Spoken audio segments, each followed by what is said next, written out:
bisa mendampingi saya ya. Kita laporkan di Jogja aja. Di Polda dong. Oh, Polda Jogja, Polda DIY ya. Supaya Pak Kasmujo nggak kasihan harus Polda Metro jauh-jauh. Di samping itu lokus deliktinya di UGM, pas kan? Pas ya, pas acara reuni. Kejadiannya di UGM ya. Di Fakultas Kehutanan UGM.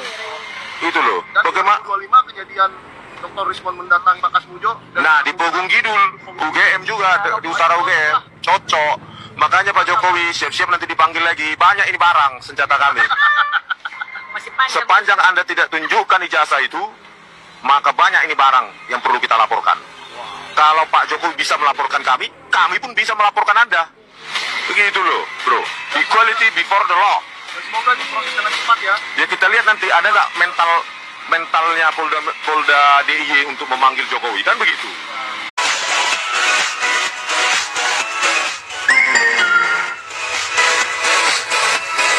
Aku kasih tahu kalian, Hai Sylvester. kita nggak ada takut sama kalian sama sekali loh, ya. Aku kasih tahu kalian. Hai Sylvester.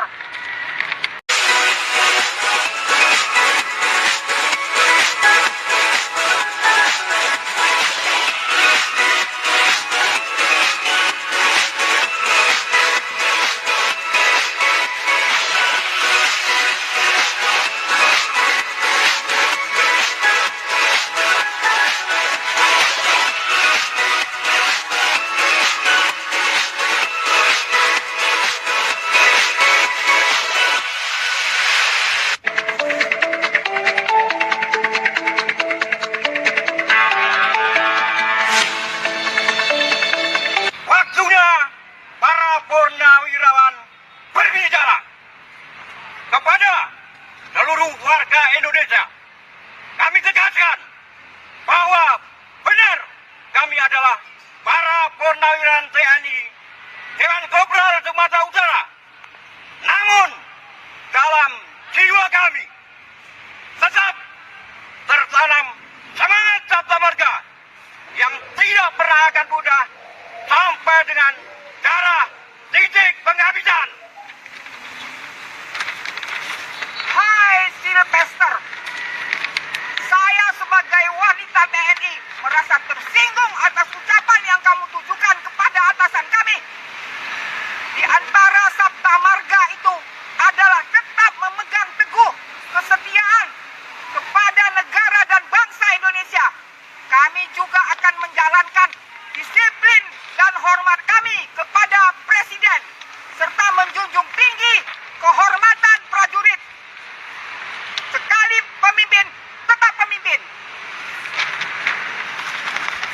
Maka itu siapa yang melecehkan dan menghina pimpinan kami, itu sama saja menghina dan mengusir harga diri kami, termasuk kau, hai Sylvester Matutina. Kami ingatkan kepadamu Sylvester, jangan coba-coba menghina dan melecehkan pimpinan kami. Meskipun beliau purnawirawan sekalipun, dan kami pun purnawirawan, yang tidak pernah hilang jiwa kombatan dari kami. Menghina pimpinan kami berarti akan berhadapan dengan kami. Ingat itu Sylvester. Jangan kau pecah belah bangsa ini hanya karena perbedaan pendapat. Kami siap berkorban untuk kebutuhan NKRI dan menjaga martabat Presiden. Tapi untuk orang sepertimu, Sylvester, jika kau masih melontarkan penghinaan kepada pimpinan kami, ke lubang semut pun kami pasti kami cari. Kami adalah bukan ayam saja. Kami adalah yang menyatakan hal yang tidak lazim, yaitu tidak hanya ijazahnya yang paslu, ya kan, tetapi yang paslu itu kita bilang paslu aja, yang paslu itu juga orangnya. Terus terang ngeri sedap ngomongnya, tetapi kalau Anda lihat beberapa waktu yang lalu, itu yang pernah dinyatakan oleh Dr. Zul. Nah, saya ketemu beliau kebetulan ya di suatu tempat dan saya ingin menggugat keyakinan beliau terhadap paslu palsu itu ya. Apakah betul-betul palsu ataukah paslu ataukah tidak original ataukah fake dan lain sebagainya. Assalamualaikum warahmatullahi wabarakatuh Dr. Zul. Waalaikumsalam warahmatullahi wabarakatuh. Masih yakin ya? Are you confident saying that Jokowi not original? Not original, it's false. silakan. Ya, saya tidak bisa bicara dengan kepalsuan kalau saya sendiri palsu gitu kan. Ya. Yang hilang di negara ini adalah kejujuran. Atas dasar itu setelah saya menyatakan bahwa ini Joko Widodo palsu, saya harus cari tahu, saya setback ke belakang peristiwa-peristiwa sebelum Joko Widodo palsu ini jadi wali kota. Di Boyolali itu ada satu daerah yang center di anak-anak PKI itu kan. Salah satunya itu adalah Joko Widodo palsu di situ. Nah, mereka punya semacam politbiro, namanya Rewang. Salah satunya juga. Bukannya Rewang itu tokoh PKI? Iya, Komite Sentral PKI. Dan satu lagi, karena saya enggak. Nah, satu saat setelah mau masuk jadi wali kota, karena waktu itu kan anak-anak PKI itu tidak bisa sekolah, pasti tidak punya berkas, maka dicarikanlah berkas untuk memenuhi persyaratan administrasi jadi calon wali kota di Solo, dan ketemulah ijazahnya Joko Widodo. Itu analisa dari pasal-pasal yang saya temukan gitu kan. Jadi ini bisa dibilang analisis yang basisnya ada saintifik ya, bukan sekedar nuding-nuding. Enggak. Karena memang anak-anak itu tidak bisa sekolah. Untuk jadi wali kota pasti perlu berkas. Nah, dicarikanlah. Jaringan mereka cukup kuat dan ketemu di Universitas Gadjah Mada nama Joko Widodo. Dipakailah berkas itu, makanya saya katakan ini orangnya bukan Joko Widodo yang asli. Itu yang membuat menambah keyakinan saya bahwa ini memang ada skenario besar sampai dia jadi wali kota di Solo. Makanya jangan heran kalau waktu itu gelarnya Dr. Andes dan jadi insinyur, karena di wisuda itu tidak ada di wisuda itu sertifikat wisuda itu tidak ada gelar memang. Ya. Di ijazah itu tidak ada gelar, di ijazah ada ya kan gitu kan. Iya. Oke, ada beberapa persoalan ya pernyataan dokter tadi. Pertama soal tidak sekolah. Pengertian tidak sekolah karena dia keturunan PKI kan. Pertanyaannya adalah tidak sekolahnya itu maksudnya dari SD, SMP, SMA atau kuliah saja? Iya, dari SD, SMP, SMA. Makanya kalau banyak keraguan tentang ijazah SD, SMP, SMA yang gak karu-karuan itu, karena memang tahunnya yang tidak normal itu, ya, karena itu memang. Jadi berkas itu disiapkan sama timnya. Ini luar biasa statementnya tidak sekolah SD, SMP, SMA. Ya kalau tidak sekolah SD, SMP, SMA tidak mungkin dapat S1. Cuman masalahnya gini, bagaimana dia kemudian bisa membaca, bisa menulis, kemudian bisa jadi pemimpin kan terlepas orang underestimate ya terhadap kemampuan JKW itu urusan kan ada kemampuan yang tidak bisa kita deny. Nah, itu urusan sederhana. Untuk belajar membaca itu kan sederhana. Ada dulu ada kejar paket A, kejar paket B kan, itu contoh urusan membaca itu sederhana. Yang perlu kita garis bawahi adalah kecanggihan tim kerjanya itu, kerjanya tim ini untuk mendapatkan berkas-berkas sampai dia jadi calon wali kota. Itu yang perlu. Bukan sembarangan, ini tim kerja mereka, militansinya, kecerdasannya itu yang perlu digarisbawahi. Oke, berarti soal nama bisa jadi namanya bukan JKW. Bukan. Ya artinya apapun namanya gitu ya. Iya, itu kebetulan mungkin loh ya. Saya tidak tahu ijazah mana dulu yang dibuat itu. Iya. Bisa saja dia ketemunya di karena syaratnya itu kan harus perguruan tinggi ya, mungkin itu dulu. Nah, nanti dicarikan ijazah penyesuaian kan. Ini analisis saja atau fakta yang didapatkan? Fakta yang saya dapatkan begitu. Karena memang sekolah-sekolahnya itu tidak pernah ada.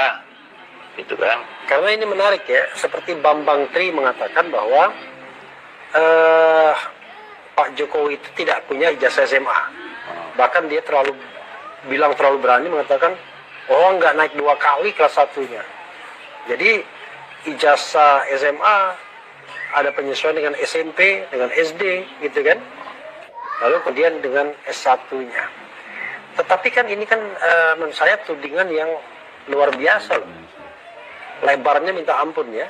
Yang tadinya kita hanya bicara tentang ijazah palsu saja, dan itu lingkupnya cuma S1, ada perdebatan itu pun masih dilimitasi apakah dia pernah menyelesaikan sarjana muda. Kalau ini kan lebih radikal lagi. Tidak hanya dia tidak punya ijazah sarjana, tapi bahkan ijazah SMA, SMP dan SD pun dia tidak punya. Begitu. Karena inkonsistensi dalam kebohongan itu biasa. Itu yang saya garis bawahi. Jadi orang bohong itu hari ini bohong apa, besok bohong apa, itu biasanya terjadi inkonsistensi. Kita lihat aja SD-nya berapa tahun, SMP-nya berapa tahun, SMA-nya berapa tahun. Tidak normal kayak kalau itu benar. Tidak normalnya di mana? Tahun-tahunnya itu kelihatan. Apa misalnya? Misalnya SD-nya berapa tahun, SMP-nya berapa tahun, coba aja dicek. Kan informasi udah beredar. Jangan nyuruh saya ngecek. Itu kan sudah beredar. Yang masuk SMP tahun berapa, masuk SMA tahun berapa, itu kan sudah tidak masuk kan, akal semua. Kan Nah, itu kalau dilihat dari dokumen terakhir, ya kan, dia lulus tahun 80. Ya. Kemudian diterima langsung direct to UGM 80 juga, lulus 85. Jadi kalau kita misalnya kurangi 80, Ini terjadi inkonsistensi. Kita lihat aja SD-nya berapa tahun, SMP-nya berapa tahun, SMA-nya berapa tahun. Tidak normal kayak kalau itu benar. tidak normalnya di mana? Tahun-tahunnya itu kelihatan. Apa misalnya? Misalnya SD-nya berapa tahun, SMP-nya berapa tahun, coba aja dicek. Kan informasi udah beredar. Jangan nyuruh saya ngecek. Itu kan sudah beredar. Yang masuk SMP tahun berapa, masuk SMA tahun berapa, itu kan sudah tidak masuk kan, akal semua. Kan Nah, itu kalau dilihat dari dokumen terakhir, ya kan, dia lulus tahun 80. Ya. Kemudian diterima langsung direct to UGM 80 juga, lulus 85. Jadi kalau kita misalnya kurangi 80 kurang 3 berarti tahun 77. Ya. Ya kan? Tapi di antara 77 dan 80 itu ada yang namanya penambahan tahun ajaran. Kalau tidak salah tahun berapa ya itu? Ada itu. Tahun 79 kalau nggak salah. Ya? Saya kelas 5. Tahun 78 apa? Saya kelas 2 SD yang jelas. 69. Ya. 69. Nah, kemudian tahun-tahun berikutnya memang saya pernah membaca juga di Bambang Tri itu soal pengakuan Sri Adiningsi dan lain sebagainya yang mengatakan angkatan 81 dan lain sebagainya. Cuma yang dokter katakan itu tidak precise gitu. Nanti besok Begini. ketemu lagi kita harus konsisten, saya setuju. Begini. Ya. Kejadian berikutnya yang membuat saya makin yakin itu, Iya. ketika Rewang itu meninggal. Ya, ketika Rewang sudah meninggal. Yang kata dokter pernah ke rumah Rocky Gerung. Nah, terus begitu Rewang Tahun meninggal, berapa Rewang meninggal? setelah wali kota Solo itu tahun berapa itu? Pokoknya sebelum 2012, 2011 mungkin ya. Ya 2012 kan gubernur DKI. Iya, sebelum itu. Jadi ketika di Solo, masih periode di Katanya Solo. ke rumah Rocky Gerung. Iya, makanya waktu di Solo itu masih hidup toh. Iya. Setelah itu mati. Ini kejadian ini yang perlu saya sampaikan ke Oke, media. silakan. Nah, ketika Rewang itu meninggal, yang namanya Politbiro itu cari pengganti. Cari penggantinya Rewang. Oke, awalnya Rewang yang diprediksi. Ya, tidak, Rewang itu Politbironya memang. Oh, Politbironya, Pimpinan dari Politbiro itu, tanda Iya. petik ya. Iya. Terus cari pengganti. Hmm. Masuk, menemuilah seorang tokoh nasional. Iya. Tapi saya tidak bisa menyebut tokoh ini. Oke. Untuk minta tokohnya ini. masih hidup nggak? Masih hidup. Oke. Dan yang cerita juga tokoh ini. Iya. Dia didatangi oleh salah satu dari Politbiro, ada 3 waktu itu Iya. ya. Yang 2 masih hidup, 1 Rewang meninggal. Oke. Cari pengganti Rewang, dia diminta untuk ganti posisi Rewang. Ya kan? Tapi tokoh ini nggak mau karena saya bukan komunis, saya nasionalis. Nah, untuk meyakinkan inilah cerita ini sampai ke tokoh ini, cerita tentang skenario bagaimana dia sampai jadi wali kota. Jadi saya cross check itu, jadi bukan karangan bebas seperti yang dianggap orang gitu. Saya mengada-ada gitu, dan begitu. Saya cari sumber yang lain ya itu tokoh ini. Tokoh ini masih hidup, itu yang bisa saya jawab. Makin menambah keyakinan saya bahwa itu, dan kemudian baru masuk ke di Solo setelah dari wali kota, ya kan? Ada peristiwa Abu Bakar Basir, kan? Waktu itu Mega diminta untuk nangkap oleh Amerika, tapi dia tidak mau. Nah, saya kira jaringan intelijen Amerika tahu tentang sosok ini. Maka dipakailah sosok ini, tidak tahu terjadi konspirasi apa-apa untuk kemudian naik sampai di tingkat nasional. Jadi ini terkait semua. Tidak bisa kebetulan memang di skenario kan seperti itu. Iya, tapi bagi saya apa yang dikatakan dokter tetap tidak clear ya. Ya. Begini, saya hanya ingin ini ya. Apakah ada handicap untuk ngomong terus terang, seterang-terangnya? Itu ya 10 tahun. Karena mungkin takut pencemaran nama baik, takut dianggap menyebarkan berita bohong, takut dianggap ujaran kebencian, itu gimana? Saya mencoba jujur, ya. Oke. Karena saya tadi sudah katakan kejujuran itu langka di Republik ini kan. Nah, makanya saya mencari informasi yang benar, termasuk tokoh ini yang hampir tiap hari saya temuin, saya berdiskusi karena Tokoh ini yang tadi yang diminta untuk ganti rewang itu. Sampai sekarang ada tokohnya? Ada. Masih bertemu? Kapan terakhir kali ketemu? Kemarin masih ketemu ya. Kemarin masih ketemu? Masih ketemu. Usianya berapa? 84. 84. Orangnya di Jakarta? Jakarta. Penawar, mosok kayak penawar. Oke. Dan dia masih clear ya? Clear. Apa yang dia sampaikan? Clear. Oke, menarik ya. Jadi, kalau menurut versi dokter, dicari dulu ijazah yang bernama Jokowi. Joko Widodo, bukan Jokowi ya, Joko Widodo.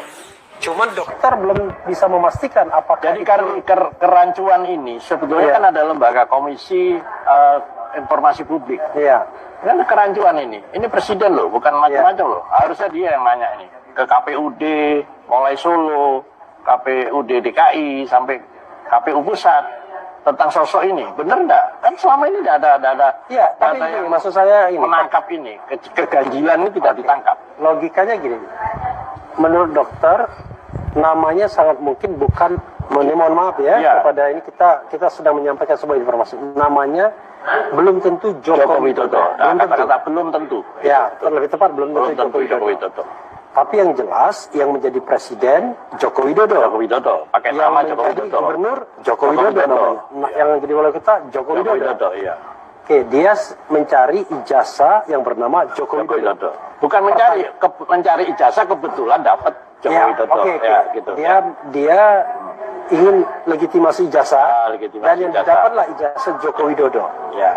Dan dokter belum bisa mengetahui apakah itu basisnya S1, Ya. SMA, Ya. SMP atau SD. Ya. Karena kan kalau misalnya didapatkan SD berarti yang lainnya menyesuaikan. Ya. Didapatkan sama lah. Tapi analisa saya yang didapat S1-nya dulu. Oh, S1-nya dulu. Karena itu yang penting. Karena untuk SMA, SMP, SD mungkin lebih gampang. Lebih Kalau gampang. perguruan ini kan Gajah Mada agak sulit. Tapi sekali lagi itu analisisnya ya. Ya. Jadi analisisnya dapat Joko Widodo, kemudian itulah yang kemudian digunakan untuk melakukan lamaran ya dalam jabatan-jabatan publik. Begitu, Dok? Ya, kenapa saya yakin ini? Ya. Karena isu tentang ijazah palsu ini Ya. kan dibuat bergulir terus. Itu dari situ saya berpikir ini ada apa di balik ini apa? Ada skenario apa yang ditutupi? Itu awalnya saya. Apa menurut Anda? Menurut dokter? Ya, Skenario apa yang ya ternyata ini identitas tokoh palsu ini ternyata yang ditutupi supaya tidak terbuka, tidak terkuak. Jadi ada 4 kemungkinannya. Iya. Orangnya asli, ijazahnya asli. Ya. Orangnya asli, ijazahnya palsu. Iya. Orangnya palsu, ijazahnya asli. Atau orangnya palsu, ijazahnya palsu. Oke. Tapi it doesn't make sense, nggak masuk akal yang dokter sampaikan. Kenapa? Orangnya asli, ijazahnya asli mungkin, logikanya kan? Ya. Orangnya asli, ijazahnya palsu mungkin. Tapi kalau orangnya palsu, ya pasti ijazahnya palsu dong. Nggak mungkin asli. Begini, saya menduga ini ijazah palsu itu yang sengaja dilempar ke publik untuk konsumsi publik sehingga jadi kegaduhan di situ. Orang kenapa begitu? Karena tidak langsung ini loh yang palsu. Enggak.